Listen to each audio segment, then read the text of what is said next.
I'm just duplicating screws and trying to put it on my model. Oh, this is not even the same length. Oh, I wish there was a faster way. Well, now there is. So you just go here, press 16 or how much ever you want and bam! Hey YouTube, it's Saurabh and welcome back to another video, and in today's video we'll be learning how to use arrays. So if you have multiple of the same objects and you're duplicating them one by one and placing them all around your mesh, you are making things a little harder. An array modifier creates multiple copies of the single object while keeping them linked to the original object. So for this example, I have a simple scene setup and I have a bolt here. Now, I want to bolt this all along the y-axis. So let's see how we do this. Click on the bolt, go to add modifier, search array, and click on array modifier. Now, you can clearly see that it creates some multiple copies and it has its own window. Don't get overwhelmed. It's very simple. Let's go over the options one by one. The count.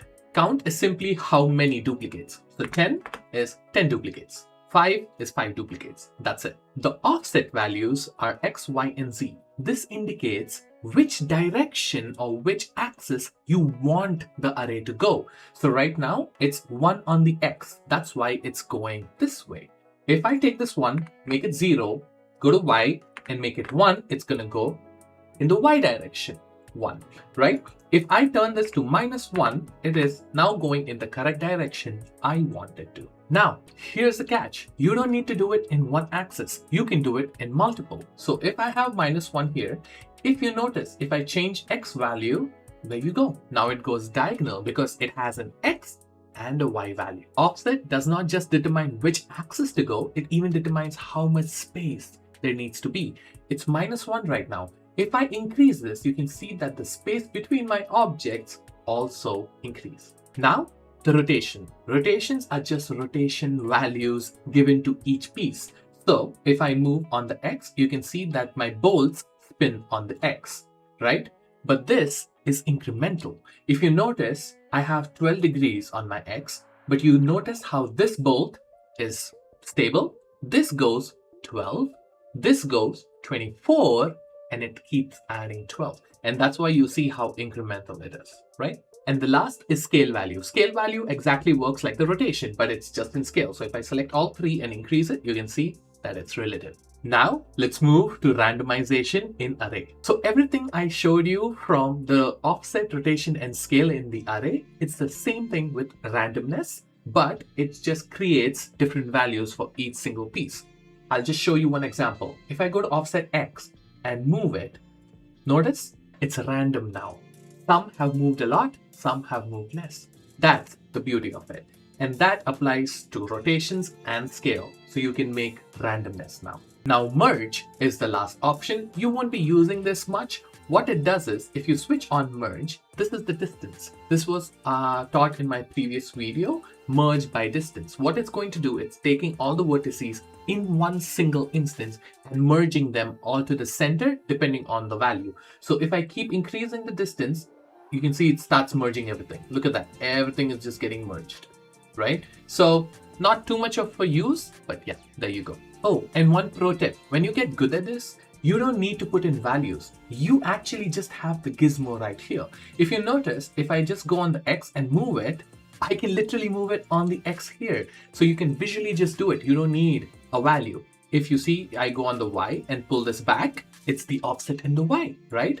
And you have rotation and scale as well. So let me just zoom in. You can see that this is rotation. There you go. That's rotation.